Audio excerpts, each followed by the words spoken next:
Tony. Hi. Oh, wow. Did you put this agenda up there? That's cool. No, Brian's doing that. Oh, nice. That's a great idea. It is. How are you? I'm doing okay. How are you? Well, Sorry. even though I'm not working, it's like, oh my gosh, there's so much on my agenda every day, like watering all the gardens. Oh, yeah, it's nuts right now. But I've got some good looking pumpkins. Do you mine or do my entire garden is doing very poorly? Uh-oh. Yeah. And the elk have started eating the tops of everything. So now I'm just giving it up. I'm just going to pull them all out. Send them over to Dave and Kios. They probably got something. Yeah, they do, but I think they have it fenced off. She said that they've managed to keep the elk away from their produce so far. I think they have some decoy plants that keep them away. Jason is saying he can't find the link to the meeting, so I don't know if I'm swift enough to forward it here or not. Let's see. I'll try to send it to him as well. Oh, okay. I will just turn that over to you, Brian. Thank you.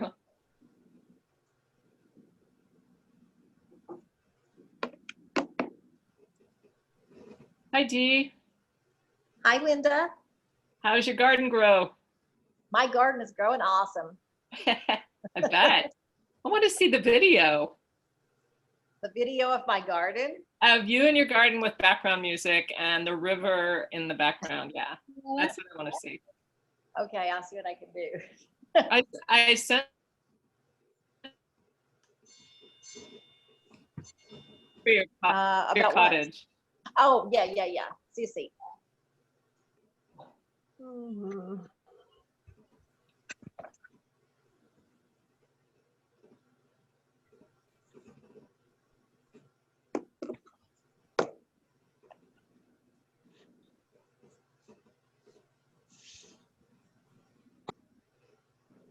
Hello, Mayor Holston. Hi. You're up to your elbows in tomatoes again today?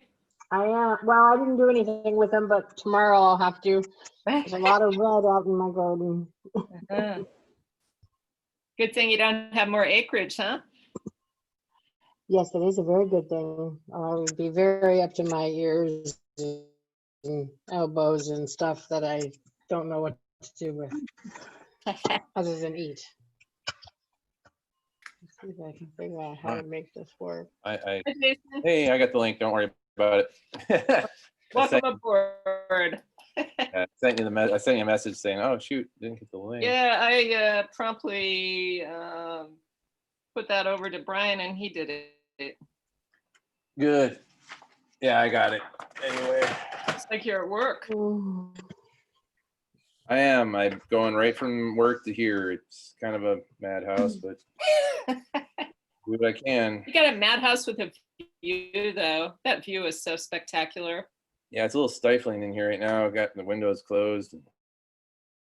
Oh. A little hot. I probably could put it in the heat pump for some cool yeah, air. You got the traffic noise. Huh? Yeah, that too. And it's not all what it's cracked up to be. It isn't what you think it is. No, not ideal. No, it's okay. It's a perfectly fine working environment. All right, okay. Let me see. Well, we're at 5:31. What do you want to do? Mick said he was having connectivity issues, and so we're missing Westfir representation. Elise, I don't see, and who else? Oh, you want to? Oh, we're here. Oh, 2 for 1. Hey. The quorum has arrived. Hi, you guys. Welcome. Hi, Mick. Hi. Wow. Cool. That's awesome. And Lisa, I haven't seen you in a while. What's with the hair? Is that different? No, I haven't got a haircut since January. Yeah, me neither. That's what's different. Yeah. But I mean, it's different because it changes, as it grows. It was darker. Not darker. I'm wearing a hat. Oh, I see. Oh, that would Wearing a hat answer too. that. That is a hat. I have All right. haircuts. Fedora. Alyssa did mention that she was having connectivity issues. So she's down the agenda just a little Let's ways. Shall we do go it. ahead So we and got, start? myself, Kathy, Linda, Tony,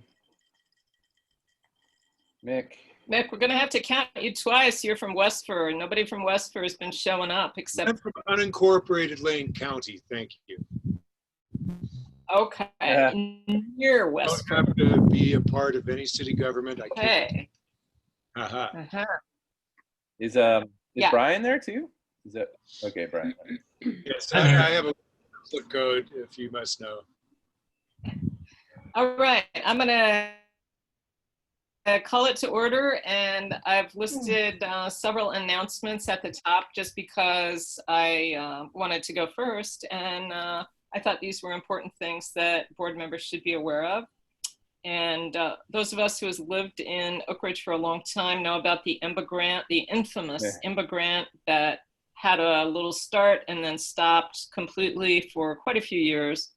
And Brian can correct me, but the first thing that's going to take place over at Diamond View is building a pavilion. And then the second thing will be a bathroom. And those were prescribed in the grant in, I don't know, 2013 or 14. So that's how it's going to go. Where's Diamond View?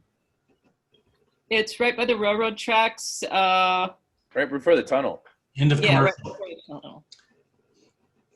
tunnel. There's a pump track over there and a Lane Electric substation and a basketball court. Court. Yeah.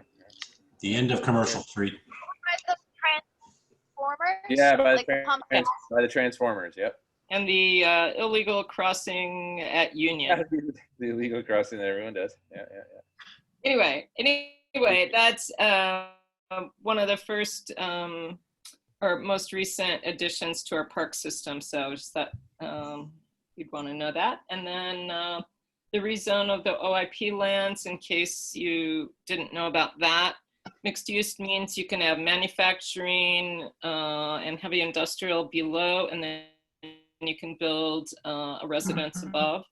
And so that's pretty exciting. They're along the Kokanee Road there. Okay. And that might be a really good thing to market for the city. So, and then the tourism brochure and map that we've had for several years needs some updates. And I did contact Vicki Burns at the Dead Mountain Echo when she requested, hey, can I use that? And I said, sure, what part do you want to use? And I never heard anything else, but I did contact Rick Zylstra and talked about how to update it. And he would not want his work put out with errors and out-of-date material. So he said it would take a couple hours, even if some of us, supplied him with the updated copy. So that's kind of where that is. We can think about that for a future meeting to see, do we want to invest in that, and how much would it cost to have those reprinted, and so forth. I put Labor Day weekend on here just because I wanted to know if any of you had heard of businesses doing specials, being open, being closed, anything like that. And then also I thought, that would be a really good time to experiment with opening the hut down at Greenwaters Park. Just kind of put a table out front and don't let anyone in the hut, but volunteers could hang out in there. And then, if somebody has a question, have them stand back, social distance, all of that. It's just something to think about. And we can talk about that later in the agenda to see if any of you are interested in volunteering for that kind of thing. It would be an opportunity to collect some data too. How many people go through there? Who are they? What are their questions? Things like that.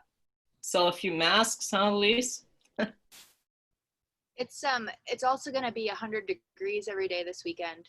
I'm Yeah, thinking ice water would be really popular. There's an air conditioner in the hot. So any other announcements that people have? Did you want to know about events this Labor Day weekend? Yes. We have the Norman invasion. No one expects the Norman invasion. It's the return of Norman Coyer, Beyond the Norm, and Carrie and Kai of City and Blue will be opening here at the distillery in the garden. So that's our event for Labor Day weekend. That, and I've got Clan McCutcheon and Dan Schiopper on Friday, but that's not the weekend really. So Great. we're doing. Mick, what day are they, is Norm gonna be there? Going to be Which there day? Saturday the 5th. I Okay, noticed you just liked that announcement, so I thought you'd seen it. what? Uh, I did. I actually did, but you know, it's the end of the day and my retention is really bad, so couldn't remember which day. Saturday the 5th, so Thank Mick, you. what is your wetlands? It's called what wetlands again? sensitive wetlands, Insensitive wetlands. Yeah. right? The opposite of sensitive wetlands. Yeah. All right. Also a pun on drinking. So it's like, you know, environmentalism and drinking. Carry Thanks, on. Elise. Very good. Our very own dictionary. All right. So I think we have a roll call here. Everyone present except Alyssa, right? And Westfir City. And the Westfir City Council I'm person. here. I just, Oh, my video's D not D's working. here. I didn't see D before. There you go. He is there. All right, so we have the minutes from the previous meeting I attached when I sent out the agenda. Does anyone have corrections to the minutes from July? No. This is Brian. Actually, I see Alyssa dialed in. Maybe she just can't speak. So Oh, okay. I'm here. Can you guys hear me? Yeah. Yeah. We can hear you. Oh, My camera there- won't work for some reason, but I'm here. wow. Everyone. Great, I see you now. Excellent. Thank you for joining. All right, we're just doing the minutes. Alyssa, do you have any changes or additions to the minutes from July? Nope. The only one I have is there's a typo. It's September 1st, not September 4th for the next meeting. No big deal. Do I have a motion to approve? I move to approve. Second. Thank you. All those in favor? Aye. Aye. I All right. Any opposed? All right. The minutes, we are finished with approving. Thank you. Tony, would you give us the treasurer's report, please? Yeah, I actually have kind of several things to go over. Can we go over the reports that I emailed to everybody first real quick and get those approved? Sure. So August, let's see. We had one new membership, North Country Finning. I don't know if we mentioned it in July. The payment came through. But that's the only membership that we got for the month of July. And then we had, yeah, all those expenses. The masks, those were the big, that was the big. All right. Any questions on the August treasurer's report?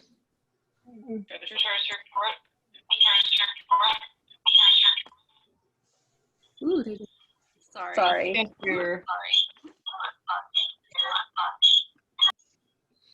Oh, that's cute. I don't know who's speaking. Do you guys? it's an echo. Okay. No one has a parrot, right? Tony, do you prefer that we go over both and then approve both, or individually? Yeah, is it okay if we approve them both at the same time? Sure. It's okay with me.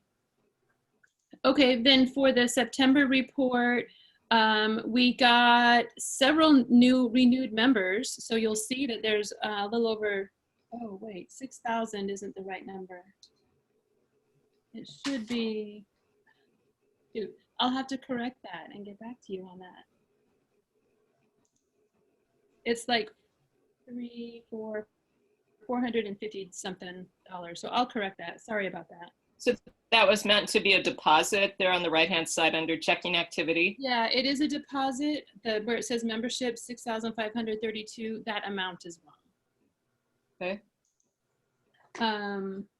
But so we've got 1, 2, 3, 4, 5, 6, 7, 8 renewed members for the month of August. So I sent out a reminder to everybody whose membership out to those who were going to expire in September. And I gave everybody a due date of October 1st. Okay. So hopefully all of those will be rolling in this month. And then, so this month, I'll send out reminders to everybody who expires in October. Okay. So I was just going to do that every month for a month previous to give people a heads up that they're going to expire. Mm-hmm. So I'm pretty pleased of the number of people who haven't had any problems or questions about renewing. That's great. And they're using the Gumroad system too, which is awesome. Mm-hmm. I like that plan of doing it monthly to get a more regular income going. Yeah, and now that people are in the Gumroad system, then the Gumroad system will take over that reminding from now on. So hopefully we won't have to do that. Okay. So I apologize. I'll correct that membership amount and resend the new report for September. So we don't have to approve that one yet. All right. Are there any other questions about the September treasurer's report?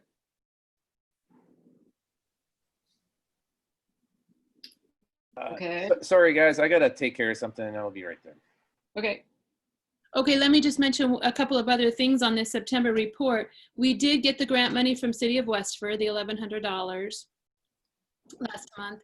And then I also got the reimbursement from City of Oakridge. So I've been sending Amy Prince's invoices in for reimbursement from the RTMP funds. So I got, that's what that $1,725 is. So every month, that's what I'm just sending in Amy's invoices to get reimbursed for that. Okay. And that was for her extra work on the website, not her regular monthly maintenance at $150. So far, yeah, so far that's what I've been paying. I just got a regular $150 amount today. So I shouldn't be asking for reimbursement for that? No, I think that was in our budget, wasn't it? Yeah, to a certain amount. I don't know. Yeah, but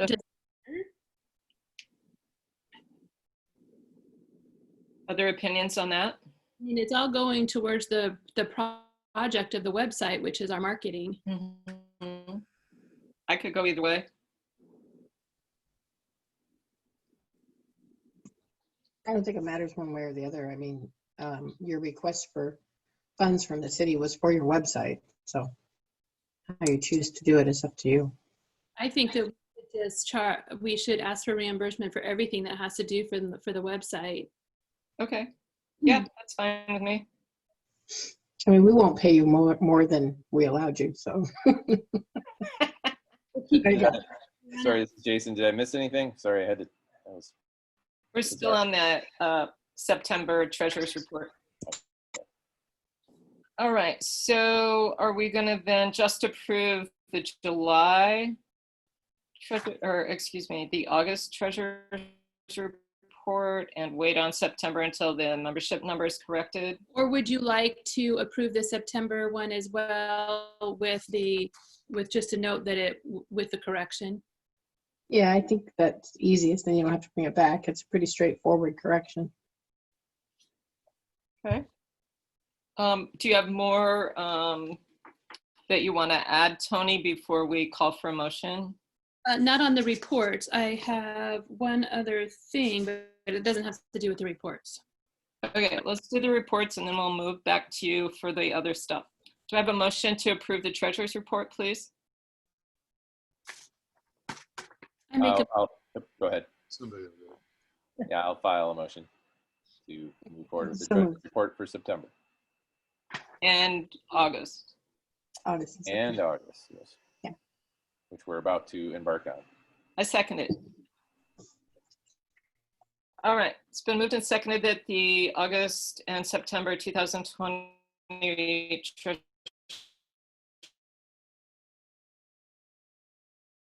Aye. Anyone opposed?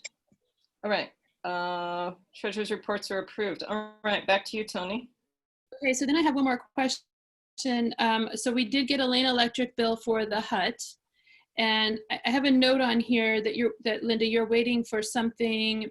Does that mean I shouldn't pay it or I should pay it? It's due in the next couple of days, isn't yeah. it? And I could. I spoke with Jonathan Farmer, and I forgot to ask him. He said, "Oh, that was a glitch on our part," and I forgot to say, "Well, what about the the bill for $454?" Yeah. So I will have to call him tomorrow. Okay. Yeah, I can pay it online, so I can pay it on the day of. Okay. Cool. And then just on the agenda, you have on here also to talk about the water tank. For the hut down at Greenwater. The electric's not even turned on. Linda tried. Oh, it's not? I thought you Oh, sorry. muted that I thing. thought I was on mute. I'm sorry. Ugh. We've heard everything you just said. The water tank, you'll see an updated balance. There's just under $3,800 in there. I gotten a note or a text from George, gosh, a couple of weeks ago, I think, saying that he's going to start expensing some stuff, but I haven't heard back from him. So nothing's gone out yet. And we haven't received any new funds for a couple of weeks. Okay. Yeah, I think he's going to start painting 6 a.m. on Saturday morning. Okay. So, yeah, that'll be exciting to see that get done. Hopefully they won't get heat stroke doing it. Yeah. And then also I saw on here appoint budget committee. So you had made a comment about the budget needing to be done by the end of September. Is that right? Let's see. I think it's in the bylaws, which I have right here.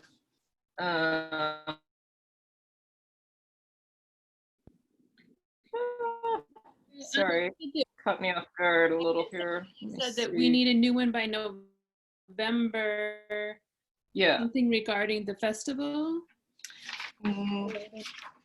No, I think it's that we need a budget committee to present the budget for the following year, but it doesn't have to be done until November. Okay.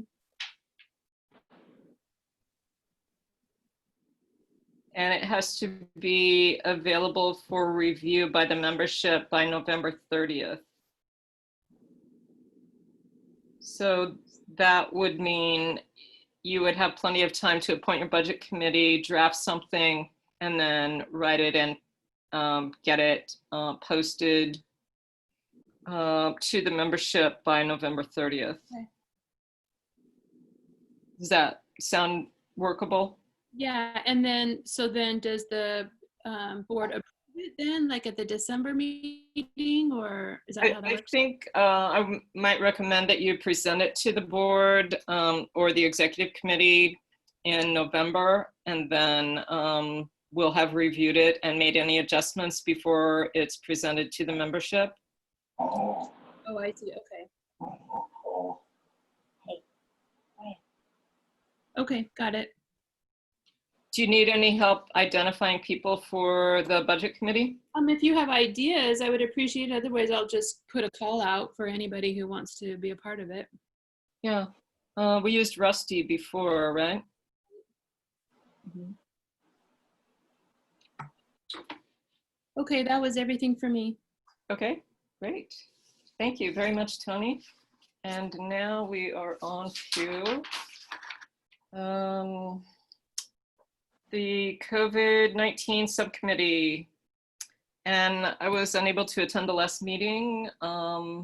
So let's see, most of you have seen the COVID offset flyer designed by our very own. we're trying to support our local trail organizations by helping them find funding to help clean things up a little bit out on the trails and repair rather. And anything else you want to say about that, Elise? The image on like 800 or 900 views, so that was good, I thought. I wanted to know, Tony, can I drop one off with you? Did you happen to see that flyer? Can I drop one off at Casey's? Is there a place for it? Somebody's already dropped one off. I have it up already. Yes, I don't know. Awesome, thanks. Sure. Okay. Sorry. Okay. So the next Change thing the- I might note to self is the impact of the ad hoc committee. And I think that was discussed a bit. Kathy, you were probably there, and Elise, and we were trying to determine, you know, are we on point with what we're doing? And my determination is that it's a very good group because we have Sarah Ultimus, who's got, you know, kind of connections throughout the community, and then is working on a number of things and has a really good connection with U of O and the rare students. And then we have the Lane County Economic Development, Alexandra Corvello is on those calls, Jeff Malik from Traveling County. And so it's just a really good group to keep going. And we may shift slightly toward more economic development topics, but we're keeping an eye on the COVID-19 and what support businesses need. I'd like direction from the board or input from the board. What do you think about those things? Can I ask a quick question? From the work that that group is doing, do you know how the businesses in Oakridge and Westfir are doing this year? I mean, have you gotten feedback about any differences or anything? Well, I think it varies. For example, in Airbnbs, I think they're booming. Ray's Grocery Store, the bike shop, if you drive by Stewart's 58, certain businesses are doing really a strong business. Mm-hmm. If you drive by some of the other motels like Cascade, you know, it looks kind of empty. So it's kind of more an impression thing than actual a survey of businesses, you know, small, medium, large. Are you above or below the waterline, you know? I think the Mazatlan restaurant is one that had a little trouble getting going with the outside dining or takeout only. So it really varies. I think that would be really interesting information. I know that our business is like, we have increased our business at least 30% this year. It's like, and when I go to Oakridge and Westfir, I mean, the place is booming everywhere. It seems like everywhere I look, the places are crowded. And I just wonder if everybody is doing as well, and those who aren't, like, is that because they just prefer it? They don't want to, they didn't want to make that extra effort, or I'm just curious about that. You know, Tony, I think that's a real great, it really is a good notion to ask the coronavirus committee to maybe gather some information on that, because they've been really focused on gathering information as to how can we help you, how can we hook you into the federal and state programs that can assist you. But maybe in another month, it would be a good time to say, so how have you done? And just to get a pulse. Yeah, and I wonder also, I mean, you know, we don't know how long this whole thing is going to last, if we'll have to follow these same guidelines into next year. Right. And you know, is everybody going to be prepared for that? Because honestly, I mean, I can't help but look at this whole situation as an opportunity for business to really boom. I mean, if you really want your business to do well, you can take advantage of this. There are so many new people coming to this area, and we've got to grab them. And, you know, those are all new people that will be coming for years. Mm-hmm. I Yeah, think I'm gonna, yeah, use that line, Tony. I like it. I'm on the same page with you totally. Like pivot or go home, because it is an opportunity, and you do have to make some changes. But wow, you could really do well because rural is in vogue. Exactly that, and shopping local. Like people are really looking for locally grown things, locally made things. I mean, pivot, that is an excellent word. I mean, if we decide to do, I saw a note on here too, their discussion about maybe an after hours, that maybe that could be a theme. Like, let's figure out how we're going to deal with this next year and take advantage of it. Mm-hmm. This is Brian with one comment about if you want really something that's measurable, I think we could look at the TRT revenue coming into the city would be a direct indication of how the motel industry is doing. And I can tell you anecdotally, because I haven't looked at the numbers specific, but that revenue has gone down. So they did take a hit. And I don't know if it's a holdover from April timeframe or whether it's actually up to date. So I can pull those numbers and kind of see where we are. I know for sure that there's a delay. So they're very slow to come in. They're at least a month or two behind. So you wouldn't know how August and September are until October, November. Are Airbnbs being taxed on that now? Yeah, Yeah, they are. They have been for a couple years. Yeah. If they're listed with a major short-term rental agency. Right. All right. Any other comments about the COVID subcommittee? I can So give you feedback, and I went and delivered masks to people, Oh yeah, please.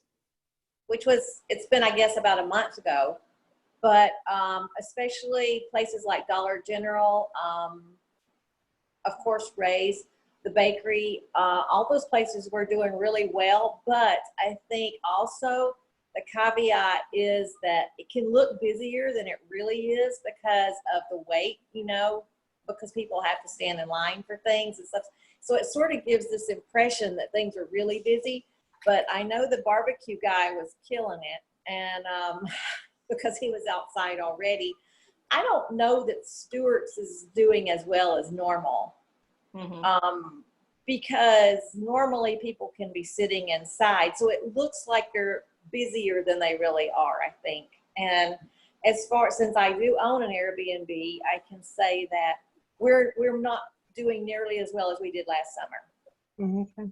And the reason is because you have to take all these extra precautions, extra time in between guests. So you can't book 31 days or 31 nights now because of that. So I'd say, yeah, things are doing better. I mean, Tony's business, she doesn't have to clean in between guests and stuff like that. So that one's probably one of the reasons why she's doing better. But Airbnbs, I think, are doing pretty good, but not great. Okay.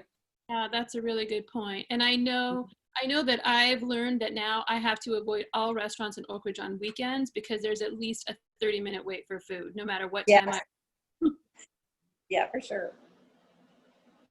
But also, everyone I took masks to, if I got to talk to the management or the owner, they were very appreciative, and they gave me really positive feedback about the chamber. They said they felt like the chamber had really supported them through this.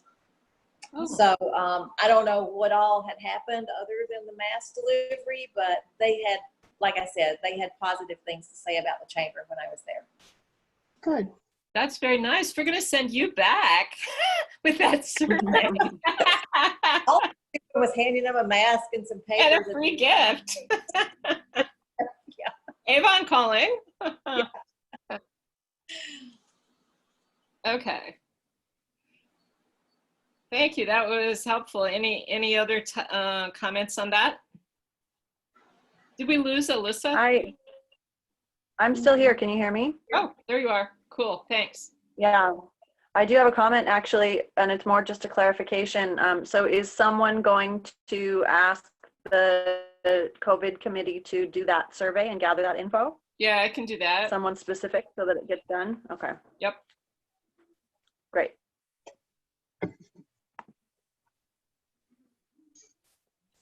And I can be a sort of a testament to how businesses are doing as well with this whole disc golf With whole sponsor. us in our square, we can track what we've been getting versus last year over the same time frame. And so anybody that's been running their business off of the Square platform or anything like that can do the same thing. We're running at about 56% of what we did last year over the same time period from January to the end of July. Mm. Okay, we had two at once there. Go ahead, Jason. Oh, I was just going to say, kind of a barometer, the disc golf club sponsorship thing is going really well. We're having all sorts of businesses sponsoring holes, and I think that might have a little bit to do with some of the success that people have been experiencing. We had John Crane from Three-Legged Crane, $1,000 sponsorship. It's huge, you know, like, so I guess he's doing okay. I think what really helped him was getting the extra seating outside. Yeah. And the ability to have shows now, I think really helps. And I would say Stewart's is doing really pretty well. I talked to Shannon. I go there quite often. And yeah, Shannon's pretty happy. She's a little frustrated just because of the stuff she has to deal with still. But man, they are slammed always. Like, yeah, a lot of people in here, and I would so I'm just kind of dovetailing on what Casey's RV and what Tony was saying about the 30% uptick. I think some people are really experiencing that, you know. Yeah. We are at the Merc for sure. Our books are way off the charts compared to last year. So Great. Yeah. It would be great to identify those whose businesses have not benefited, and how, what kind of assistance we can provide for that. Sounds good. And it sounds like we have a great segue here to membership, Alyssa, like recruiting some new members that have kind of taken a leap forward here in the business community. Yeah, well, we should be recruiting the ones who are leaping forward and not leaping forward. But so Tony already mentioned that we had our 7 or 8 renewals this month, which is great. Tony, I wanted to ask you to send out a reminder. Can you send out 2 emails a month? So you send out your renewal announcement email, and then like a few days later or a week later, if you could send a reminder. Okay. I think that would help. I mean, that can only help, and it doesn't have to be much, but it should definitely come from the same email address so that they're, recognizing it. And if you want to get fancy with it, you can, delete from your list who you're sending to the ones who have already renewed, so they're not getting a reminder after they already paid. But that's more work, so you can decide how much you want to do, I suppose. Individually.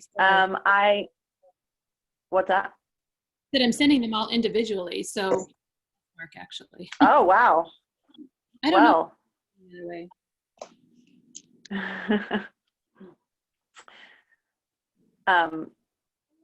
Okay, that works too. That's a very like a nice personal touch. You can put them all, I would do them all in one bundle, like one email with everybody getting the same thing, but then that is more likely to be missed. So I think it might be good that you're doing them individually.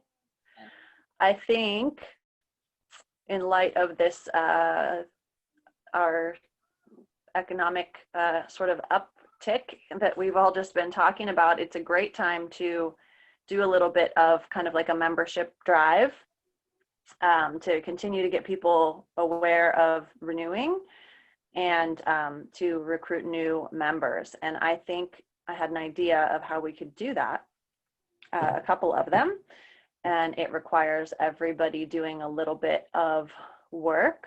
If you guys are up for that, that shouldn't be too hard. One of them is a particular type of post to our Facebook page and group. So I put one out today. That's, you know, a reminder that I posted on the page itself as the page saying, hey, it's time to renew for some of you. This is the link to our new online application or whatever, so that people who maybe got the email but forgot to actually do it might see that post, and that would jog them to actually go and finish it.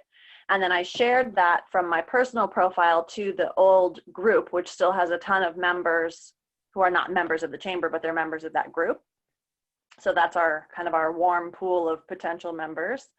So I shared that, and then I wrote, sharing it from my personal profile, kind of a little bit of my personal story of like, you know, I renewed, and this, I'm a member of the board and the chamber, and this is why I like being on the chamber. It's done this and this and this for me, and I'd love for you guys to join us. I mean, you guys can all speak from your own experience. It'd be good if they were all different and we're not all following the same script, but if you guys could each post one of those, not all at the same time. Maybe we need a schedule to, you know, do a couple of them a month, or every week a different person do that or something.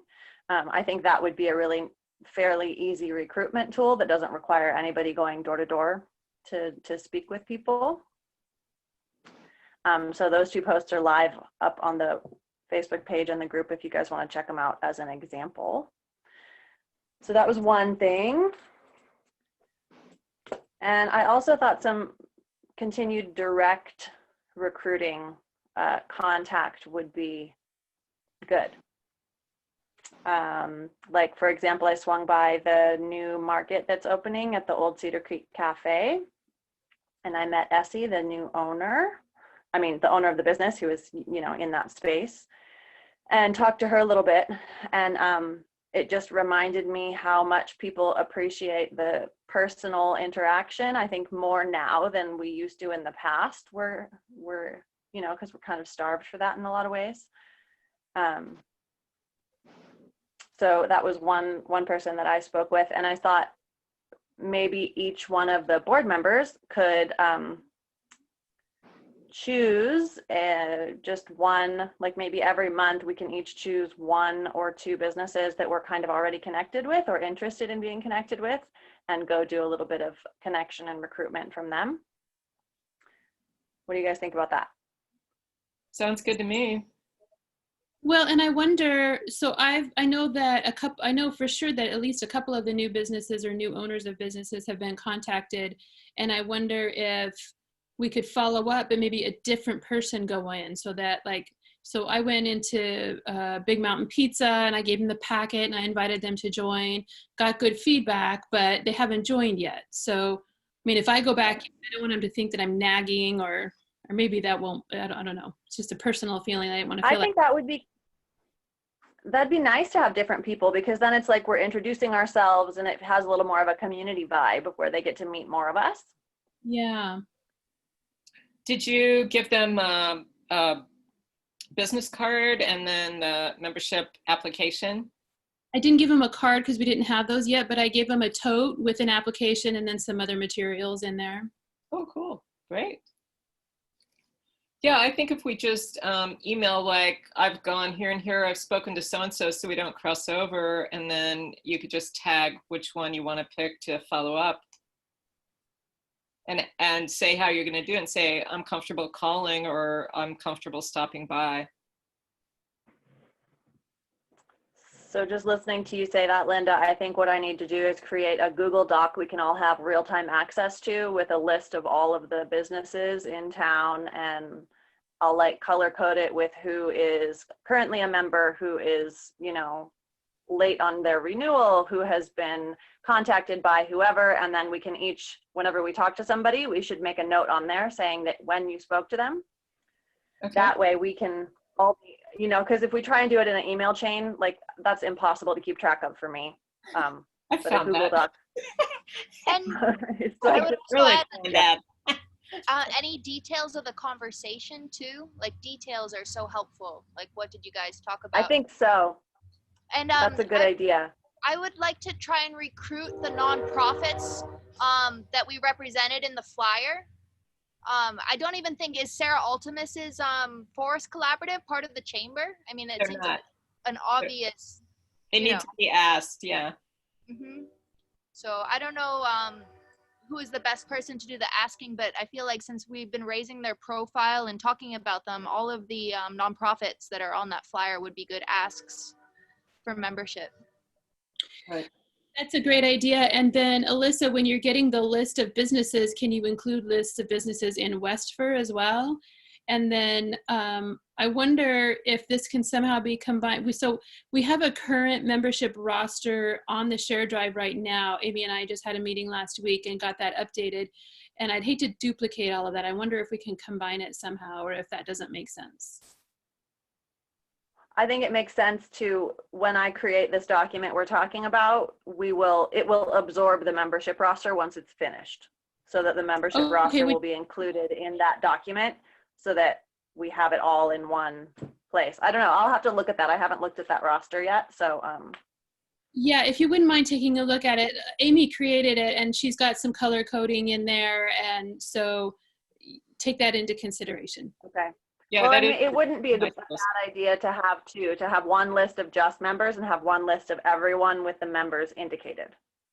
Okay. I like that idea because that, you know, inactive members or no longer renewed or something, that's too confusing. I like your idea, Alyssa. Yeah. Okay. I'll have to take a look at that and see. We need that document really before I think we can easily move forward. This is great. I'm glad that idea just came out of this, because I've been sort of struggling with figuring out how do we cohesively and cooperatively approach this recruitment thing without doubling up our efforts and skipping people. And so I think that'll be a really useful tool. I think it would be a great idea on a regular basis. I have no idea how this works. I'm assuming that you do, and I'm sure that Brian can help us with that, of on a regular basis, whether that's monthly or quarterly, just getting an updated list from both cities of in case, you know, so nobody slips through. Exactly. So that was going to be my next question for, I guess we don't have a Westfir representative here, do we? But for Brian or Kathy, how often, I don't know, does the city business listing get updated? Would quarterly make sense? Monthly? What do you guys think? It's Brian here. Jackie, you know, she updates the spreadsheet that she has as it happens. Just a matter of how often we would push it out. And so I talked with Linda about it a little bit via email, and we're getting a rare participant halftime at the city. And so they're going to be tasked with economic development. And so I'm thinking that would be a perfect person to give you a monthly push on the current business license list. Okay. That would be great. And then there are those that are really high profile, like Cog Wild. They don't have a business license and they're not members unless they recently got a business license. So. No, I'd appreciate any information like that, because I can go do my own arm twisting. Oh, okay. Yeah, how does that work? I mean, they're supposed to have a business license. They're doing business in town, right? Like, exactly. What's the consequence for doing it without a license? Well, yeah, true. That's true. I don't think there is one, is there? Actually, there is the ability to put a fine to it, but it's not been delineated. In the language, it can be a finable offense. Mm-hmm. Yeah, I don't think we want to go that route. It's the same thing with Airbnb. Some are licensed and the majority are not. And so the city's working on what to do about that. Right. Is InTown a member of the chamber? No. Okay. Yeah, well, go ahead. I'll save my comment for later. No, it was just a question. So that means a business license is required, or is it suggested, or what is the formal position of the city on that? A business license is required even if you make under 5,000. If you make under 5,000, then you don't even have to pay the fee. You just have to register so we know you're doing business in the event that something goes south, we have the ability to reach out and touch the businesses that are in town. So you could reach out and punish them if you chose to, but there's nothing in place to do that. I haven't looked at it closely enough to tell you, to give you a straight answer on that. So I will look at it and tell you next time. Okay. I'm thinking of, that would be good information to put on our business resource page on the website so that people are encouraged and incentivized to get that license. Because maybe some of them just don't know, like some of these Airbnb owners, maybe they have no idea that they're supposed to get a business license because they think they're just, doing it through their website or home or whatever. I don't know. Well, that's a little more squishy because we don't make long-term rental landlords get a license. So I'm sure it falls in the cracks of short-term and long-term. Right. But short-term is supposed to, right? We have no regulations over short-term rentals. That's what we're working on right now with Planning Commission and Council. Oh, okay. So I put that on the list of get back to us. That's right.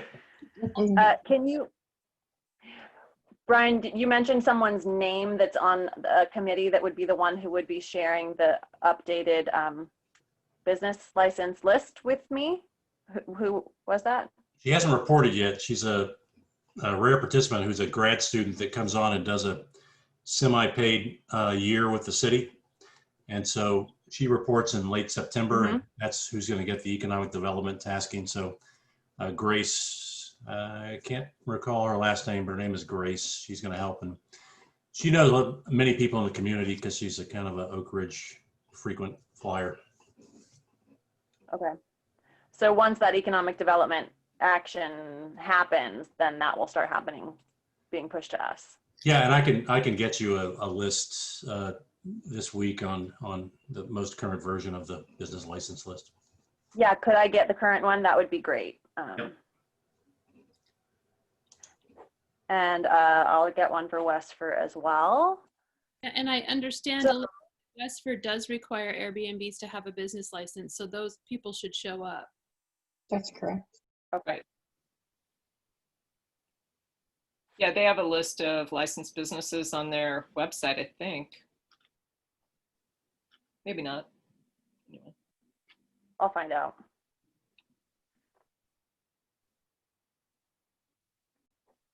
Okay, Linda, question for you on the agenda. Stakeholders versus members is on there. Yes. Under membership. What? From early on with the ad hoc subcommittee, a number of members in that committee wanted to include all businesses, not just members. And then just recently, when I got a little outside my lane and was emailing with Devin Vanskoy about the Triple Summit, I gave him the impression that, how could the chamber be a sponsor? I just pictured our logo on his website as a way to promote our member businesses. And he thought that, he could do that. And then I learned that you had already talked to him about joining, and he had declined to do that. So I felt like that's how I got outside my lane. And in some places, in some contexts, there's a relationship you want to build and it's not the time, or they just don't look at Cog Wild. They've been here for several years. They don't have a business license and they're not members of the chamber.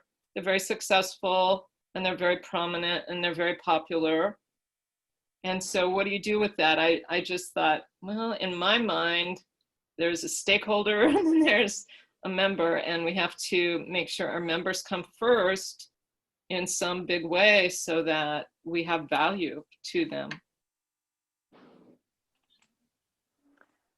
Yeah, I actually had an idea kind of along those lines for somehow giving some kind of a standout status or badge or something to our membership members who are also locally owned businesses, because we have several people who are now members of the chamber, several businesses who are not local businesses. And it seems to me that we should be supporting and serving everyone, yes. And we should be especially supporting our members, yes. But even within our membership, should we be supporting our locally owned businesses in a different way than these out of town companies who have bought membership? Thoughts? What do you guys think? That delicate thing where you want to encourage people to be part of the chamber, but for whatever reason, they're not quite ready to spend $100. So are you saying that we should differentiate between businesses that are locally owned or owned by someone who lives here as opposed to owned by someone who doesn't live here? Yeah, I was thinking that might be a good idea. I kind of feel awkward about that only because those businesses, whether they're owned locally or by someone local or not, are still paying the same amount of taxes and still bringing in revenue and paying employees. And I'm not sure I want to go into that. I think that leads to the whole homegrown is better than new grown. Right. But I'm open to discussion about it. Well, and those businesses who are members who are not in Oakridge or Westfir are not businesses that, I mean, they're businesses like, Lane Electric. And of course, we give them business because, they're our only electrical option. Or Right. We have a partnership with them. I mean, there aren't very many of those who, we would choose whether to support them you know what I mean? Does that make sense? Yeah, really the only category of business that stands out for me is these tour companies, because I know that there's one of the three is like a local Oakridge owned business and the others are out of Bend, right? Isn't Cogwild? Yeah. And what's the other one? Trans-Cascadia? Trans-Cascadia has a shop in Westfir. I mean, they actually work out of their own shop and own land there. So that's a little bit different. Cogwild works out of, I guess. Yeah. Yeah, I agree with you, Kathy. This becomes sticky, doesn't it? Yeah. Totally. This gives me another idea though. As a chamber, should we be requiring people who apply for membership with us as a business to have a business license if it applies to them? I don't know the word should be required, but you should certainly be encouraging.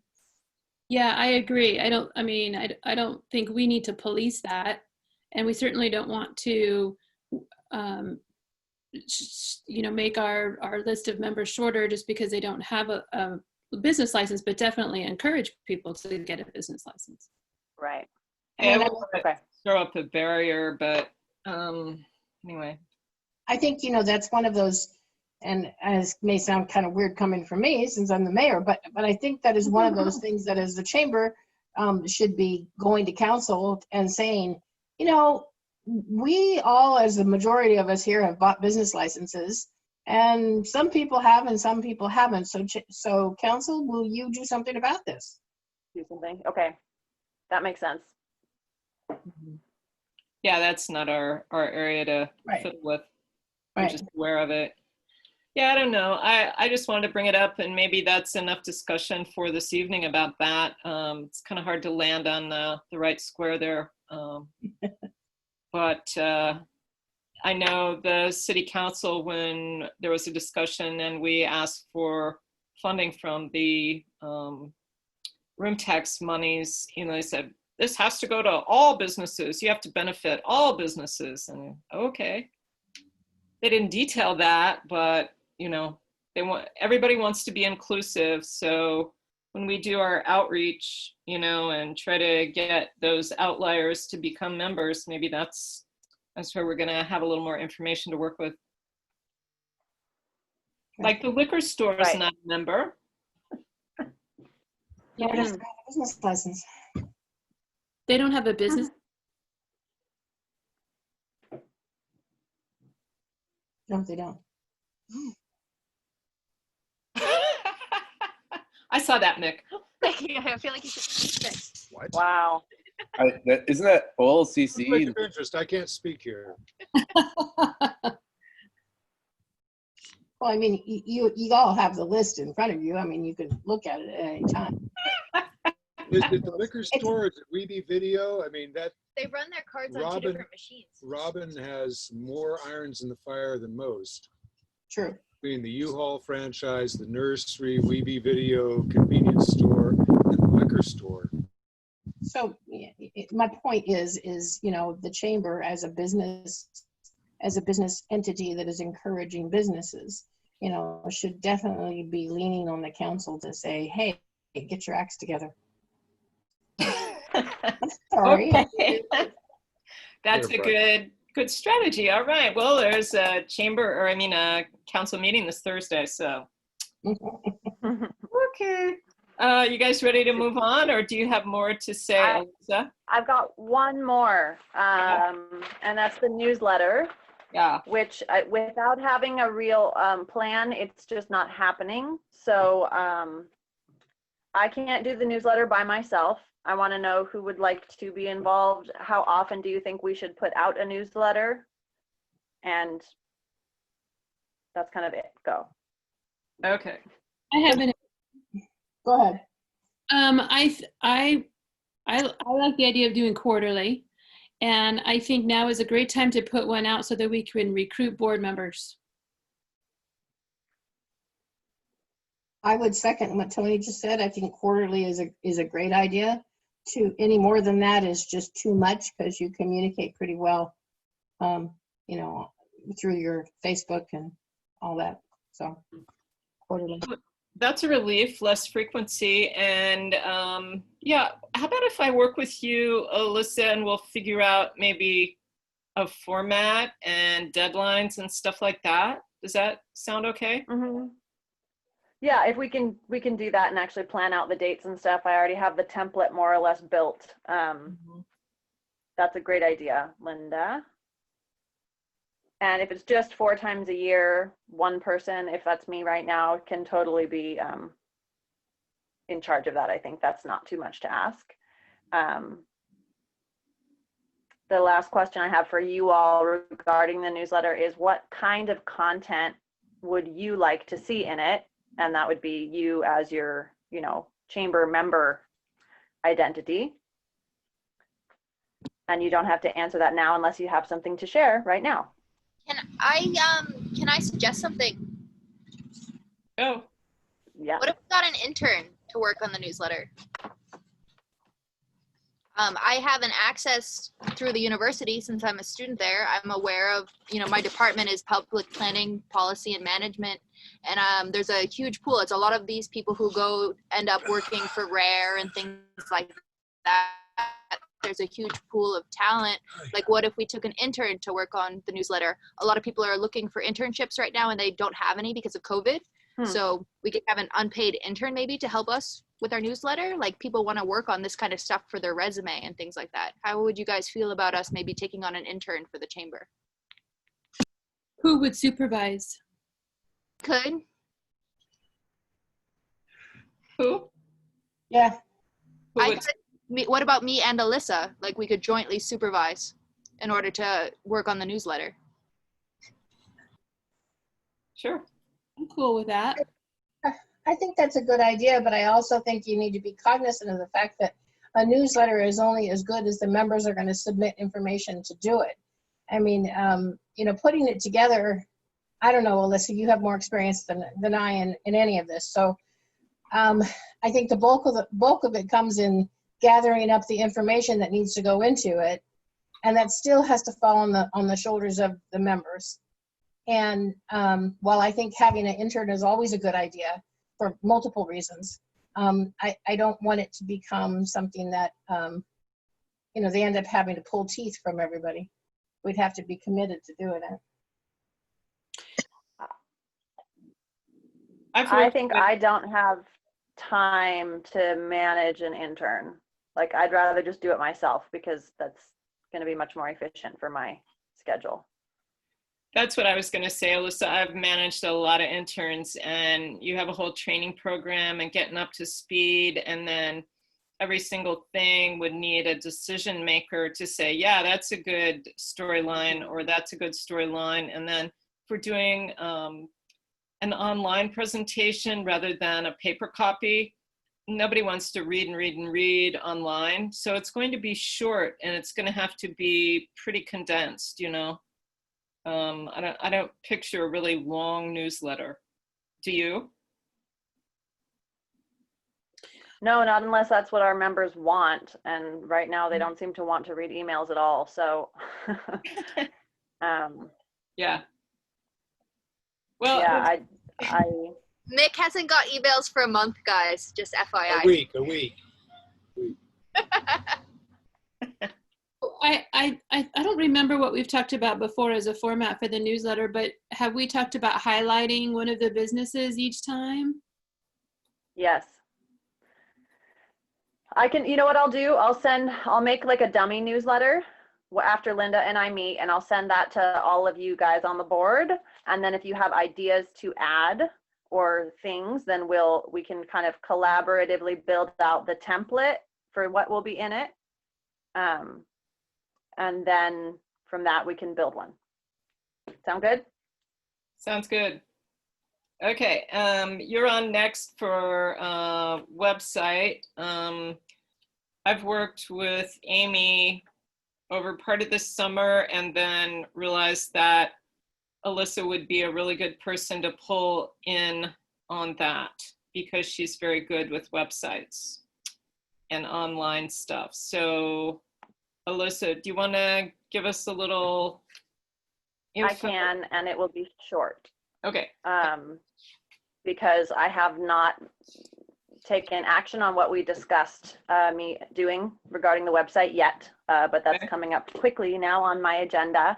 Okay. And basically, after looking at like specifically the business resource page and some of the other things that we had Amy do, it did not turn out the way I was envisioning it, which is nobody's fault, but we need to give very specific direction and instructions if we have a specific vision of how we want something to be. And that particular page is where I'm putting my focus. And I think you guys, we spoke about this before, and I think you guys mostly agree with me that that business resource page that we are building is going to become one of our most valuable offerings to the community at large and our membership. It's going to be public on the website, so it's for everybody, not just for our members. But that is a resource that I think is going to be really valuable. So I want to make sure that that happens and it's user-friendly and professional and looks nice. So that is the first page. That and the home page are the two where I am going to put my energy to start with, unless someone else has a different idea or some input. And if any of you want to be involved in the design details of how I work with Amy to do that, let me know. If you don't care and you just want it done and better, that's fine too. But that's kind of where we're at. I have some ideas, but there's no way I can participate until like mid-October. So if it's still going on then, I'd be happy to share that. Yeah, it makes more sense to be more of a winter project for almost all of us because we're so busy now. Yeah, I think there's a small framework and some links that Amy put up, and that's all well and good, but it's not exciting at all. And she did, Right. A rearrangement on the landing page where there's a slideshow of businesses, and I think that works well. We've talked about maybe changing out the main page, which is a photograph at the top, which is currently a bunch of disc golfers, and it's a nice photo, but we want to also mix it up a bit. So we can move on from that. you guys are beautiful. There's no question. All right, shall we, expenditures.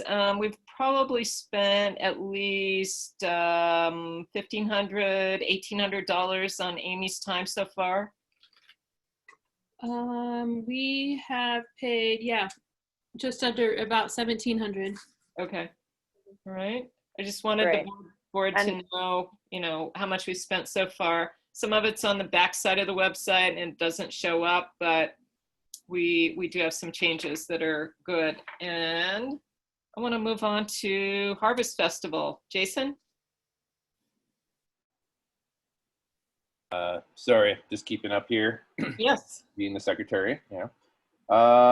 Well, Harvest Festival. Kathy, Brian, myself, and Linda met a couple weeks ago to discuss potential for what we could do if we want to do something, and we came up with, I think, a pretty good idea. Keeping it local. It's definitely not going to be something we want to attract out-of-towners to, especially with the way, I don't know, I think it's like phase 2, you got to keep it with outdoor. It would be nice to keep it to 100 people at the max in a festival ground at once. We kind of agreed with that, and it also works with the safety plan. We discussed 3 things. We discussed or 3 things we can have at the festivals. 3 types of fun things, family fun activities. One was pumpkin carving, so we can have these stations, probably straw bales for pumpkin carving. Another one was eco dyeing, which my wife has a bunch of ideas about, and she's willing to kind of help out with that. And the third one was, Mick, where are you? the trebuchet, so the pumpkin launching or whatnot. So those are the 3 kind of things we discussed, and how we're going to do those things in this environment. And basically how we're going to do these things in this environment is going to take all of us to help out, plus others. So do we want to move on with this, or do we want to just can it and do it, next year? That is the question. And that's something we have to probably decide now as a group. It would, like I said, if we're going to do this, we're going to need all hands on deck. Every single one of us has to help out with this thing. Basically taking care of a station, being a hostess, whatever, and we can organize that way. So I would like to maybe I would like to discuss first, and then we can maybe put it up for a vote. So can I just get a little clarification. So will it be at Greenwaters, and that's where it will. It will. Yeah, we talked about having it at Greenwaters. And there's one other thing that I did some research, and for having an event at Greenwaters that's outdoors, we're supposed to have, well, in this COVID times, we're supposed to have portable toilets, and you're supposed to have a, I forgot the title of the person, but it's supposed to be like a maintenance person that maintains those toilets at all times. So they spray down the handle when somebody leaves or whatever. So somebody would have to do that. Oh my gosh. Don't fight over that job, you guys. Don't fight over it now. Not it. Yeah, I don't care. If I do it. Yeah, but it's just, there's a lot to it. There's like a lot of bases we would have to cover in order to pull this thing off. So I would be willing to help Val and Jay do a mushroom exhibit. yeah, I don't know if they're in. I haven't really heard from them. I'm good friends with Val, and we I've been get mushrooms in like 2 afternoons out. Just enough for display. Yeah. Well, yeah, that would be awesome, and it would be awesome to have them there. But I just haven't heard back from them one way or the other, and I've been emailing them. Val's been pretty good. I know. They're pretty busy and they're doing their things. But they've got some stuff going on right now at the minute. So yeah. So that would be good to have them. Sunny Zylstra said she would be willing to help. But other than that, everyone else from the committee that was formed is kind of MIA. So I don't know. And what would be the costs for this? So we'd have to maybe buy some pumpkins because we don't have enough supply. And the Santa cans, the rental of the park, and do we need police and all that? And The rental of the park is waived, which is nice. The rental of the honey buckets, though, or the portable toilets, would be something. We do have the RTMP money. Yeah, security detail would have to be paid for. Mhm. But if we keep it under, and Brian, you probably can speak more to this, and Kathy, if we keep it under 100 people, with the COVID situation as well, like basically the safety plan kind of is more of a minimal thing, correct?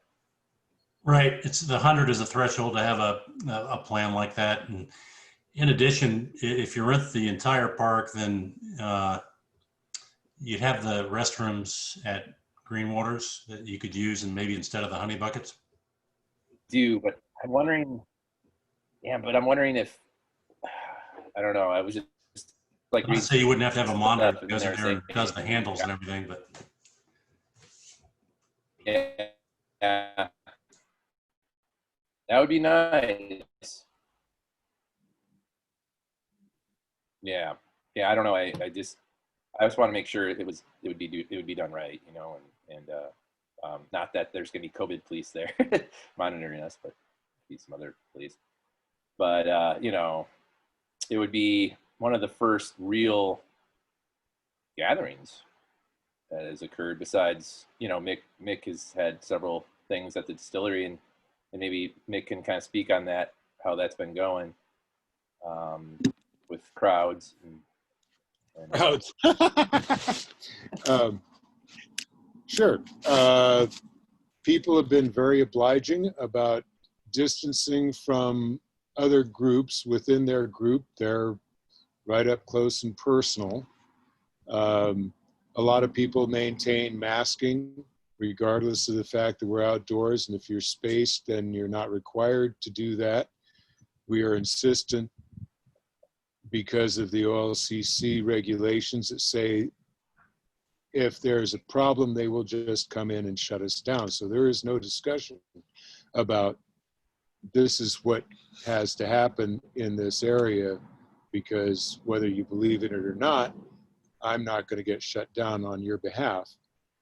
The gatherings have been fairly small. I think there's been a lot of hesitancy to get back out, though I did see Jill Sylvie last weekend. Normally I only see her when she comes to get takeout and disappears again. yeah. But a lot of people are reticent to get out and go to a group gathering. I don't know if by October that's going to change significantly or not. Well, thank you, Mick. Thank you for your. Yeah, we run the risk of a rainy day and a no-show. Plus, another cost would be maybe some marketing if we're aiming for a local audience. You know, and originally our plan was fundraising, and instead we're using the city's. For me, there are a lot of crosscuts here, you know, in what we had talked about earlier. And not that I'm not flexible, but. I think an option would maybe be to just do something online, and maybe we could give away some of the surplus pumpkins and encourage people to share their pumpkins, and we could give away the masks, the or masks, to winners of the pumpkin competition sort of vibe. Something like that. Like, what if we just used the surplus pumpkins and gave them away?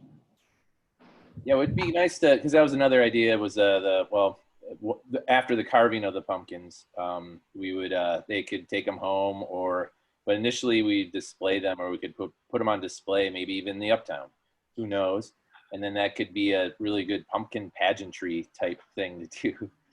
That would be free, right? Like, Yeah, we that would be do free. at the Inner Park, maybe something like that. Like, what if we just had them out and just depended upon people to not destroy them? Yep. Yeah, that's where you rely on that, and then it could be a prize. Would be awesome. I mean, I would encourage people to participate, and I think it's you know, there are a lot of people that are. I think, you know, it could be a great community event, the first one that we've had since March. You know, I don't know. I think Linda had a really good point. If the RTMP funds are specifically for bringing tourism in, then this doesn't really qualify. I agree that having a community event sounds absolutely fabulous. I've been really looking forward to it. But I wonder how that would fit under the RTMP. The bridge lighting gets RTMP funds from Westfir, doesn't it? And that's a local event for the most part. It's not like it really brings people in from other towns. That's in Westfir. We don't have any Westfir people here, though. Right. Casey, I guess. Casey. Well, we're technically not Westfir either. Casey's RV. Yeah. Yeah. But Well, are there more ideas or discussion? Are you ready to call for a vote, Jason? Yay or nay? Yeah, I would like to. If there's anybody that wants to speak up, please do. But I'd like to file a motion whether we should have the Harvest Festival. Go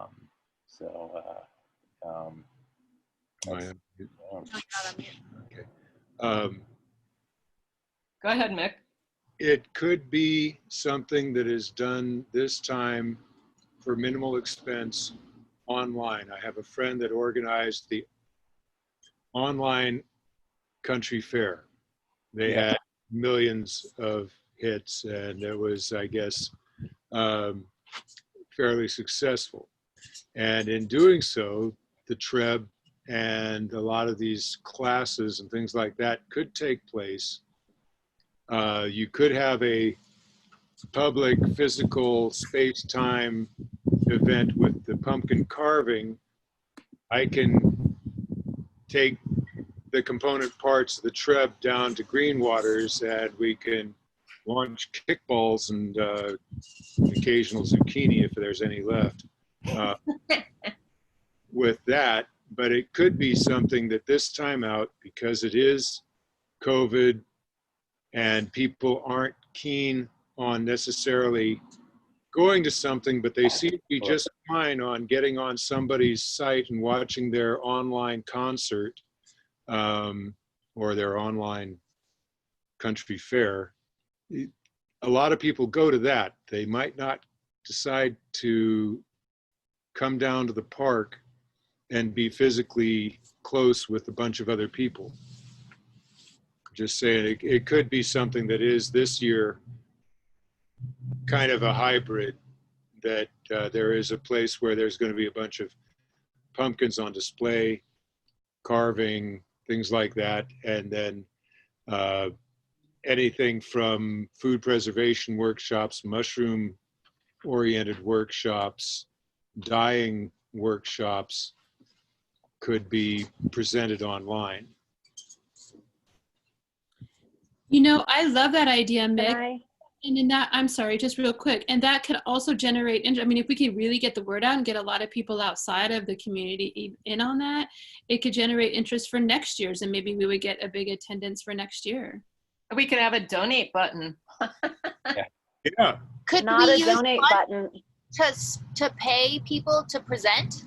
Like, could we use the tourism funds in order to promote Oakridge so that we could, get better presenters, so that we could have real classes that might actually draw people from outside of our community?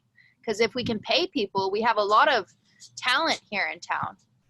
You would be able to participate because The other thing we could do with the funding is provide some quality video audio production for creating those lessons. There's an online event format that is becoming very common right now, where people are putting on a 1, 2, or 3 day free event with all these educational and interesting lessons, courses, things like that. It's free access while the event is live. And of course we could take donations, but then if you want to buy VIP access to the event, you actually get to download or get long-term access to all of the videos and lessons that are part of it. And then we can also provide additional things if we wanted to really do it as a money generating chamber event. We could provide some more VIP bonuses or something for people who do that. And then, yeah, if we could market it as a promoting the area and promoting the people here and what we're doing and what we believe in and what it's like here, that makes it an incredibly useful tourism related marketing tool for the future for this event, but also just for the area in general. So I think there's actually a lot of potential in doing an online version with that in mind. Yeah, I know Rachel will be pleased with that. 'Cause she's, I like that idea a lot. My main question would be, what's the cost of the video production and so forth? It depends if we have, is there, I don't know, is there a local option for that? Somebody who's not too expensive, but we can promote their local business, or do we have to hire outside of that? Or do we just do it kind of, Amateur. I mean, people don't expect high quality video production anymore, but it's nice still to have that if we're going to be trying to generate like a higher ticket sale from some people. Yeah. Well, so to sort of pull this to a close, because we still have quite a few items on the agenda, I feel like we're getting somewhere. Like, this is really interesting to me. Jason, do you want to think about whether to change your motion or your request for a vote to the online only, and maybe a few live things like displays in businesses or something? yeah, I would like to. Yeah, I'm glad this got brought up, and this is what's, the magic is happening online here with our meetings. So this is good. I like it. I would like to change the motion to, should we have a hybrid-ish online, maybe a few live things as the festival this year. Yeah. Can I ask a quick question? Is there enough time? There's like, what, 6 weeks before the. It's pretty quick. But it doesn't have to be October 11th, right? It can be October. It can be all of October, yeah, or whatever. We can do things. We could push it back a few weeks. Yeah. That's We can go more towards Halloween, or whatever. Oh my gosh. I'm excited about this idea. A lot of kids are really already anxious about not being able to trick or treat too. So to bring it back to our local community, because we just talked about, attracting outsiders, like if we could do something with the jack-o'-lanterns and the pumpkins, that might be really nice for the kids here who are concerned that they might not be able to trick or treat because of COVID. Yeah, I agree. I think we could push it almost all the way to the end of October, and have a few things online. It could trickle in, doesn't have to be at one day. We could do a big jack-o'-lantern thing towards Halloween, like pumpkin carving. So it sounds like we need a little more discussion, and we don't have time for that this evening. So what should we do now? Vote on tentative, like we want to go hybrid and we need more detail in order to get totally behind it. There are a lot of small things that need to be chosen if the board agrees that we should go forward. And then of course the board commitment, like each board member, can you handle this piece, that piece, the other, so. There's a Harvest Festival subcommittee. Is that how it's been handled? Yeah, there was. Yep. And as of, I don't know, a couple months ago when COVID hit, I was getting, people are just dropping out of it. They're kind of MIA. Like, still had some communication with Jay and Val, still had some communication with Sunny, a few others, but. I think me and Mick would be on it. Like, do you want to move it to a subcommittee? I'm on it. I just don't go to meetings. Well, I can come with you, Mick. Do you? Yeah. I mean, I still would like all the chamber members help, mostly, if they can, or board members, but which honestly, a lot of the board members were part of the committee, so this is great. So are we? Yep. Do we need to vote on that right now, or can we just reconvene the subcommittee very soon to actually make a plan for what this could be and then bring that to the chamber for, like, I guess we don't have time to do that, do we? You guys could vote by email, right? Yeah. So we could go and meet in the subcommittee and then bring it back to email for a vote? Yep, you could do that. Yeah, it doesn't have to be a monthly meeting thing. Well, without calling a show of hands, it looks like there are quite a few of us that are interested in going further with this idea, but we haven't asked, everyone to vote yay or nay. And then can we then access funding for certain things like paying teachers or something? Can I make a motion? I'd like to make a motion to kind of put this onto the subcommittee to see if this is a viable option, to do whatever research needs to be done to see if we can even get it done, if the RTMP funds can go towards anything that we have to pay for, and then whatever approval you might need from the board for any final decisions we could do via email. Okay, so you're doing a friendly amendment to Jason's motion. So let's take a vote to, I'm going to restate as I understand it, or would you like to, Jason? Sure. So now it's changed, which is fine. I will prepare a statement to the Headwaters Harvest Subcommittee. I'll email them and just let them know what's going on, that we've decided to do probably pushing it back into October, deeper into October, and doing more of an online live hybrid. It sounds like Elise, you would want to be on this subcommittee. Mick is already on the subcommittee, so that's good.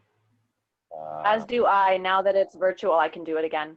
All right, cool. That's Alyssa talking. All right, Alyssa, thank you. I have a really clear idea actually of how this could go. I happen to have spent the last several months researching how to put on an event like this. Well, awesome. Thank you. You'd be a very valuable resource. That would be great to have you. So yeah, I'll just, I'm requesting that I can email the subcommittee folks and move forward in this fashion. Okay, so we're taking the motion out of it. Dee, I haven't heard from you. You were on the committee for Harvest Festival. Do you want to say anything? Right now, I guess I'm just not really clear on what it is we're talking about. So I can be on the subcommittee still to try to understand what it is we're talking about. Okay. Sure. Yeah, it needs some clarification. We probably each have a different little vision of how it would go, but That's why we're we got shifting from a live event for the community to an event for anyone who wants to participate online, and it will have elements of our original plan. Does that kind of cover it? Yeah, I like the idea, like elements of, you know, there'll be pumpkin carving, and maybe you can do it on your own as a family or whatever, individual, or maybe we could have a, you know, some sort of station, and we can do it in days instead of all at once. We can just do like one day of that. Rachel will probably be super excited not to do Eco Dine live. She was kind of getting very nervous about that one. So she would be very, very excited to do an online course for that. Okay. And then the trebuchet, you know, that's kind of live. So I have to sign off, you guys. So Jason, you're going to send an email and include me on that so I can be involved when you meet. I'll send it probably tomorrow. Yep. Soon. Okay, sweet. Good. Does anyone need anything else from me, because I have to go? See you later. That's Alyssa Thank you. speaking, if you can't tell me. Okay, great. Bye, Bye. guys. All right. You guys are going to be happy when you get a new president that can run a meeting within the time allotted. I apologize for that. Jason, we're going to move on to the chamber kiosk at Greenwaters Park. And I think what I'd like to do is call on Elise. You have any information for us on that? Yeah, I'd love to talk about the kiosk, but also Linda, if you're not going to be the president, can you be the director? I feel like we would be at a loss without you. So, I mean, there's another opening, so. Oh, flattery. I'm trying to resist. No, but who else is going to do it? The job's been open for how long? Okay, back to the kiosk. Okay, the kiosk. So I was thinking that, I mean, I love all of our businesses and I don't mean anything against them, but like I feel like what's more long-term, and since maybe we should look at the kiosk as a long-term thing, is that maybe we should have things like mushroom ID and like you know, guides to all the trails. When I talked to the Westfir Lodge about the kiosk, they were saying they would love a river map, and they said they would get back in touch with me about a river map that they loved from some other district. And but they, you know, just where you can launch in, like where it's good to ride, things like that. So what if we looked at the kiosk more as a permanent sort of thing rather than a temporary thing? Since, again, no offense to our businesses, but they do bloom and fade. And maybe if we looked at the kiosk as filling it with things that were here permanently, like tree identification, like work more with the Forest Service and things like that, about things that aren't going to change. Like it might be more beneficial to our visitors and like improve our area in general. That's what I've been coming up with when I think about the kiosk. And again, that's just my opinion, but I'm open to all things. Totally. I love that idea. Do it once and then it kind of sticks until the print fades or something. Other ideas? Maybe we could say something about how the information is sponsored by and a list of our membership or something. Yeah, we could have the QR code and you scan to our website and that would give you what the businesses are. We could have like just some of those things and throw menus in from the businesses that are here now, just to have menus in there for like our restaurants, but that just be a temporary thing rather than something that's going up permanently on the kiosk, like just material to pull. Like, so I could go to the corner and be like, can I have 10 menus? And, you know, go to Stewart's and I'll go to all of, you know, and so like we could have some menus there, but not have them up on the board, but maybe just in a thing that you could pull. But yeah, just maybe focus on things that are going to be here long term, since I don't know. And what do you think about offering Westfir a spot on that board? I think that's a great idea.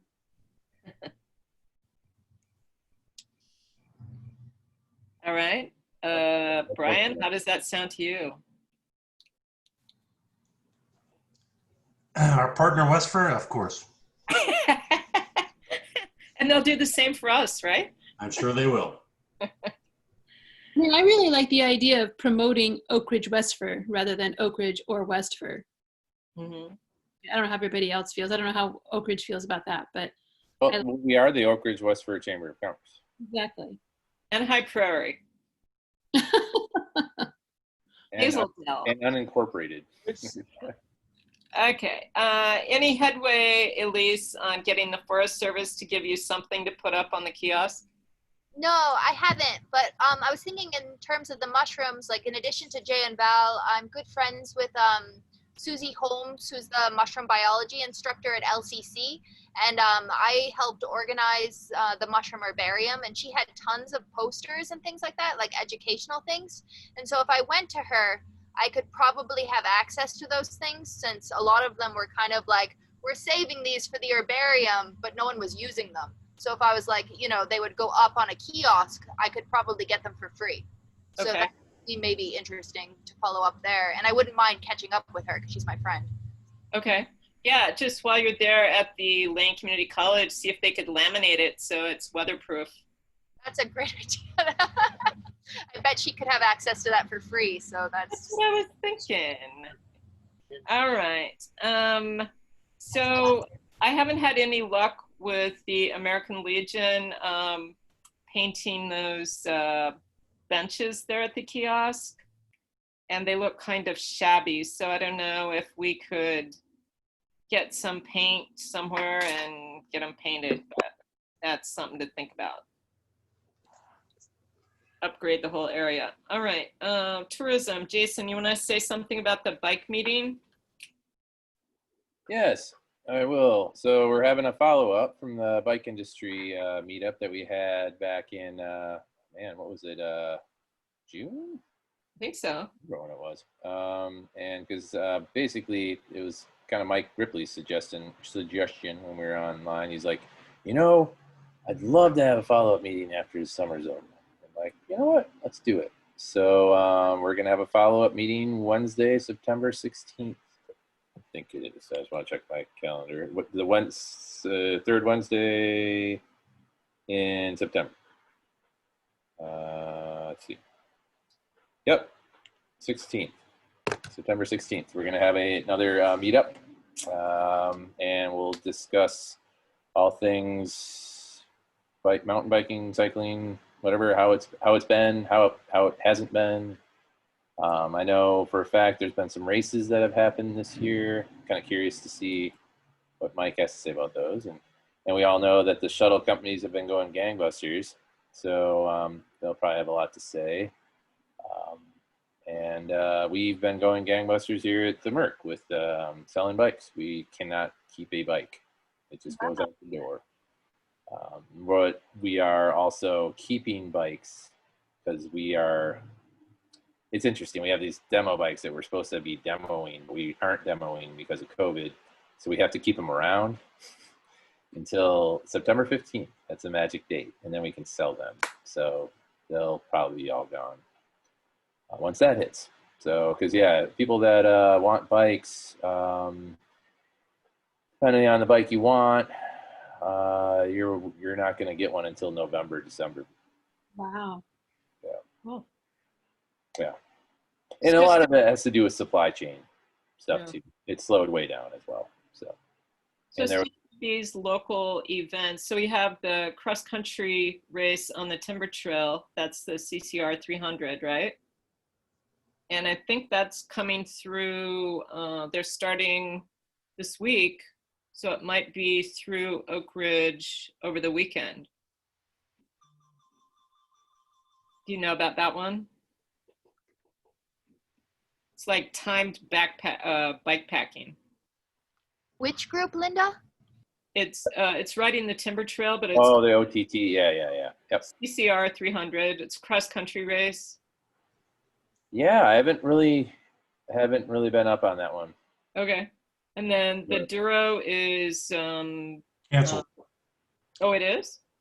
Yeah, I got a note from Mike, and he realized that he scheduled it to coincide with hunting season, so he's doesn't want to have his people in the forest. So he's going to cancel and come back next year. Okay, all right, that's good to know.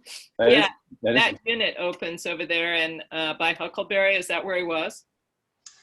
Yeah, Huckleberry, and he was going to come down here and do the sign-in was going to be here at the police department at the parking lot, but yeah. All right, cool. And then the high school. NICA, yeah, I can speak on that a little bit. NICA also have canceled all their races, and the clinic that was supposed to happen got canceled as well. The one over in Westfir? Yep. Okay. Because not enough interest, and so it just got canceled. Oh, I'm glad I asked. Okay, and the Triple Summit, the race is still on. Trail running. Yeah, he's. I've been in touch with Devin, and he really hasn't gotten back with his paperwork for the amphitheater rental, but apparently it's still on. Okay. All right. Okay. All right. Any other tourism comments other than what we've already heard about? Some businesses are really, really cranking, and others maybe not. As far as I know, the camping in the forest is still very high density. Is that what you all have heard? What I've seen.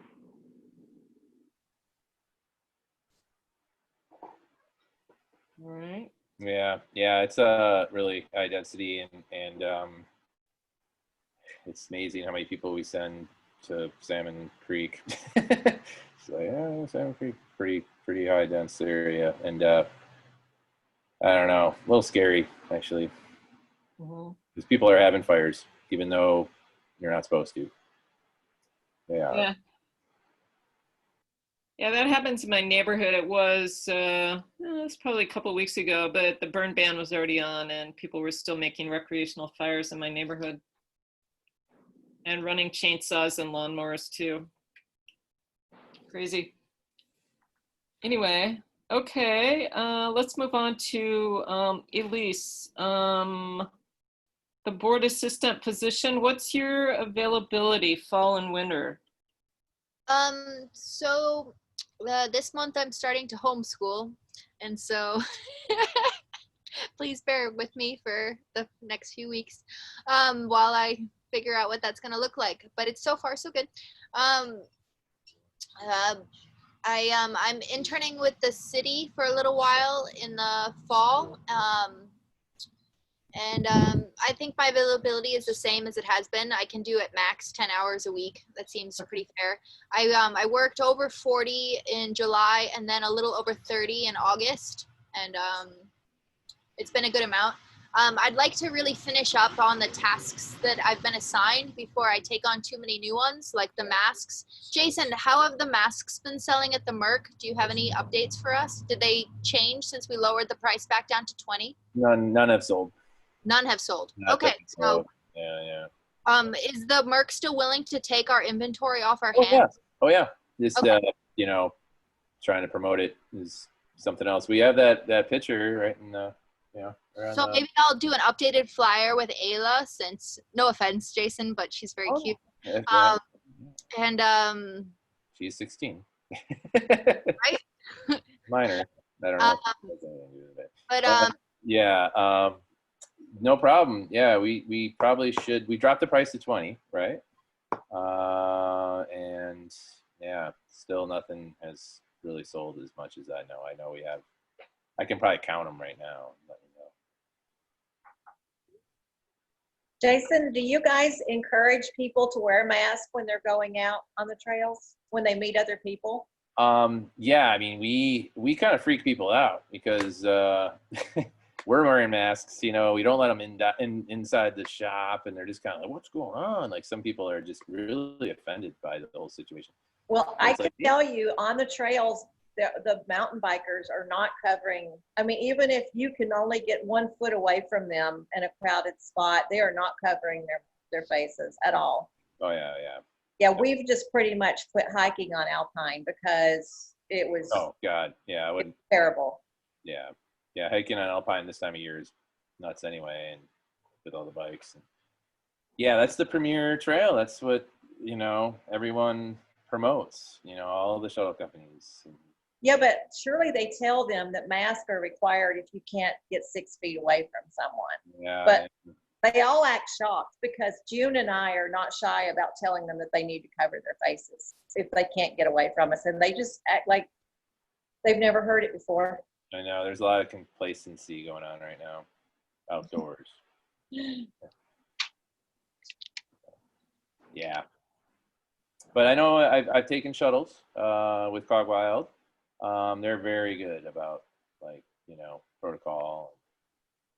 Everyone wears masks. They're doing half capacity shuttles. Yeah, it's they're doing a good job for the situation. That's good. But yeah, once people are out in the woods though, you never can't please. Yeah, that is an issue. Thanks for bringing that up, Dee. You unmuted. yeah, Elise, go ahead. Point of fact that more than half of Oregon is federal lands where you can go off and get arrested for smoking a joint, but there is no federal mandate for distancing or masking. So you have to consider that probably it's what they should do, but it's not under the control of the state of Oregon. Just to point that out. True. So I would like to unload the rest of the masks that I have on hand to the Merc if possible. And I mean, would the Merc be willing to reimburse us what the cost was? I'm not sure if everyone on the board is familiar with what happened, that we ordered the masks, the Or masks, and then heard from the bike shop that they own the logo. And so I don't necessarily feel comfortable selling it outside of the bike shop. So I would like to just turn our inventory over to the bike shop and then receive, what profits we can from them. Does that sound comfortable with the rest of the board? Sure. Yeah, that's kind of what's going on now. I mean, we'll just keep it going the way it's been going because that's kind of what MAC has agreed to. And I think we'll just keep doing it. Yeah, they don't mind us selling at all. And I think the agreement is, it was split profits. So. Okay. So I'll turn over the rest of the masks to the bike shop then this week, or maybe next week, since it's going to be like 100 degrees this week. And I'm going to, in addition to, I'd like to maybe talk about forming a subcommittee to talk about the kiosk. Is anyone interested on the board in talking further about kiosk development? Sure, I'll volunteer. I'll volunteer to paint the benches. Oh, thank you. Thank you, Dee. Welcome. Work with Brian, or how would we, I don't know. Well, On the subcommittee for the kiosk? Oh, That's in my skill set. okay. Great, thanks. Yeah, I'm really busy with the disc golf stuff. I know it sounds silly, but No, you're doing an awesome job, Jason. Don't sorry. get overhead. Yeah, maybe you know, once late fall comes around, Noah and Tracy from Westfir talked to me about, like I said, doing a board about the river, and so maybe they would be willing. They said after October would be a good time for them to start sitting in on talks. So Yeah, we can go beyond the board for a committee for the kiosk. So yeah, let's both think about that and see who we could pull in. someone from the Forest Service, I think, would be awesome. Yeah. Okay. And yeah, I'm not sure if there's. Do you guys have any questions for me? Jason, are you going to need some help from Elise to pull off the well, she'll be part of the subcommittee, so. Harvest Fest? There you go. All right. Well, she'll get the email when I send that out, probably tomorrow. Okay. I Sounds appreciate it, Elise. Thank you. Okay, I'll move forward with the kiosk subcommittee sometime in the next few weeks then, and we'll start gathering voices and moving forward with that. Sounds good. Okay. All right. So I'm going to skip goals for 2020 because we're over time, and then board development. I think I wrote in here the different things that we need to do to get board members, and I got a yes from Jonathan Farmer. He's the new community relations person at Lane Electric, so he's going to be on our slate, and hopefully we can elect him. I also did some attempts at recruitment, but nobody else said yes. I have one more guy that emailed me. He said he would like to volunteer to fulfill the mission of the chamber, and he has video and photography and marketing skills. And I go, woo, all right. He's retired, he has time, and I have a phone interview with him on Thursday. I'm thinking that I asked Sarah Altimus to be a board member, and she said, well, it's either a board member or sticking with the ad hoc committee. And I thought, you know, she's doing a lot with the ad hoc committee, so we'll just keep her there. That's my opinion. And then I asked Shara McCullough, and she said no. The other people on my list are Paige Mesky and Shannon Stewart, and maybe Carrie Vandenberg and Mahala at the Blue Wolf. I asked Dylan Sanders at Inbound, and he's not real, he's kind of squirrely, but I think he said no.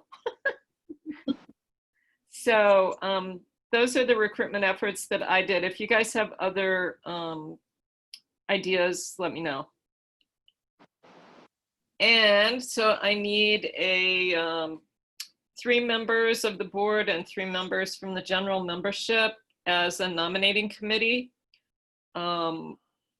And all you have to do is come up with names and then ask them and see if they will be on the slate of candidates.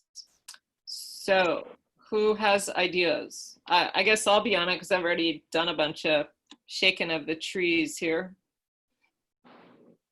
So you're wanting people that just come up with names of people potential. Yeah, okay. To nominate for board members.